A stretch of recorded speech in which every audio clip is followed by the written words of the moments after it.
ഈ വെട്ടിയിട്ടിരിക്കുന്ന ഇല ഒരു ഭയങ്കര ഫേമസ് ആയിട്ട് നിൽക്കുന്ന ഒരു പ്ലാന്റിൻ്റെ ഇലയാണ് കേട്ടോ. അതായത് നമ്മുടെ അലോക്കേഷ്യ മാക്രോറൈസ എന്ന വെറൈറ്റിയാണ് കേട്ടോ. ഈ പ്ലാന്റ് ഭയങ്കര റേറ്റാണ് പുറത്തൊക്കെ. ഭയങ്കര റേറ്റ് എന്ന് വെച്ചാൽ ഭയങ്കര റേറ്റാണ്. ഞാൻ കുറേ വീഡിയോസിൽ കാണുന്നുണ്ട് ഭയങ്കര കാട്ടിൽ നിന്നും കരിയിൽ നിന്നൊക്കെ ഇത് ഓരോരുത്തരും പറിച്ചുകൊണ്ട് നമ്മുടെ വീട്ടിലൊക്കെ നട്ടു വയ്ക്കുന്നു. പക്ഷെ ഞങ്ങളുടെ നാട്ടിലൊക്കെ ഇതിന് വലിയ വിലയൊന്നുമില്ല. പിന്നെ ഇതിന് ഞങ്ങളുടെ നാട്ടിൽ പറയുന്ന ഈ ഭയങ്കര ഇത്രയും വലിയ പേരുള്ള ഈ ചെടിക്ക് ഞങ്ങളുടെ നാട്ടിൽ പറയുന്നത് വെറും സാധാരണ ഒരു പേരാണ്, മാറാമ്പെന്ന്.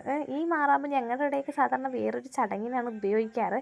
പക്ഷേ ഇത് പുറത്തോട്ടൊക്കെ എല്ലാവരും ഇത് വീട്ടിൽ കൊണ്ട് വയ്ക്കുന്നത് കാണുമ്പോൾ നമുക്കിവിടെ വയ്ക്കാൻ പറ്റില്ല കേട്ടോ. ഇത് വെച്ചാൽ ഉറപ്പായിട്ട് എന്താ ചോദിക്കും, എന്താ ഇങ്ങനെ ഈ ചെടി എന്താ ഇവിടെ വീട്ടിൽ നട്ട് വെച്ചിരിക്കുന്നത് ചോദിക്കും, ഉറപ്പാണ്. അപ്പം അതുകൊണ്ട് നമുക്കിത് നടാൻ പറ്റത്തില്ല. ഇത് പക്ഷേ എല്ലാവരും കാട്ടിൽ നിന്നും കരിയിൽ നിന്നും ഒക്കെ കൊണ്ടുവന്ന് വീട്ടിൽ നട്ട് ചെടിച്ചട്ടിലൊക്കെ ഭയങ്കര പരിപാലിച്ച് നട്ട് വയ്ക്കുന്നത് കാണുന്നുണ്ട്.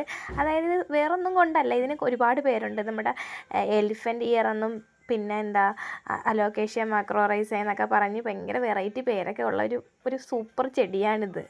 നമുക്കിവിടെയാണ് ഇതിന് വിലയില്ലാത്തത്. പക്ഷേ ഇതെന്തായാലും വേണമെന്നുള്ളവർ എന്തായാലും ഇങ്ങോട്ട് പോരും കേട്ടോ. എൻ്റെ വീടിൻ്റെ കൂടെ കുറേ ഉണ്ട്, ഇഷ്ടംമാതിരി എല്ലാവരും ഇത് വെട്ടിക്കൂട്ടി വെറുതെ കളയുകയാണ്. അതുകൊണ്ട് എന്തായാലും ഈ പ്ലാന്റിനെ ഒരുപാട് സ്നേഹിക്കുന്ന ആൾക്കാരും പരിപാലിക്കുന്ന ആൾക്കാർക്കൊക്കെ ഇത് ആവശ്യമുണ്ടെങ്കിൽ നേരെ ഇങ്ങോട്ട് എൻ്റെ വീട്ടിലോട്ട് പോര്, വെറുതെ പറിച്ച് തന്നേക്കാം. അപ്പോൾ ഇതിനെ നമ്മുടെ ചേമ്പിൽ നിന്നൊക്കെ വ്യത്യസ്തമാക്കുന്നതെന്ന് വെച്ചാൽ ഇതിൻ്റെ കുത്തനെയുള്ള നല്ല ഭംഗിയുള്ള ഒരു ഇലയാണ്, ഭയങ്കര കട്ടിയുള്ളൊരു ഇലയാണ്. പിന്നെ നമുക്ക് സാധാരണ ചേമ്പിനുള്ള പോലത്തെ വിത്ത് ഇതിനില്ല എന്നാണ് ഞാൻ അറിഞ്ഞത്. അപ്പോൾ അമ്മയോടൊക്കെ ഞാൻ ഇതിന് ഇത്രയും വെറൈറ്റി പേരുണ്ടെന്നും ഇതിന് ഭയങ്കര റേറ്റാണ് പുറത്തുനിന്നൊക്കെ പറഞ്ഞപ്പോൾ എൻ്റെ അമ്മയൊക്കെ പറഞ്ഞത് ഈ കാട്ടിലും മുക്കിലൊക്കെ നിൽക്കുന്ന ഈ ചേമ്പിന് അപ്പോൾ കാലം പോയൊരു പോക്കേ എന്നൊക്കെയാണ് അമ്മയൊക്കെ പറഞ്ഞത്. അപ്പോൾ എന്തായാലും ഈ ഒരു സാധനം ആവശ്യമുള്ളവർ എന്തായാലും ഇങ്ങോട്ട് പോര്. അപ്പോൾ ഇന്നത്തെ വീഡിയോ ഇത്രയുള്ളൂ. ബൈ.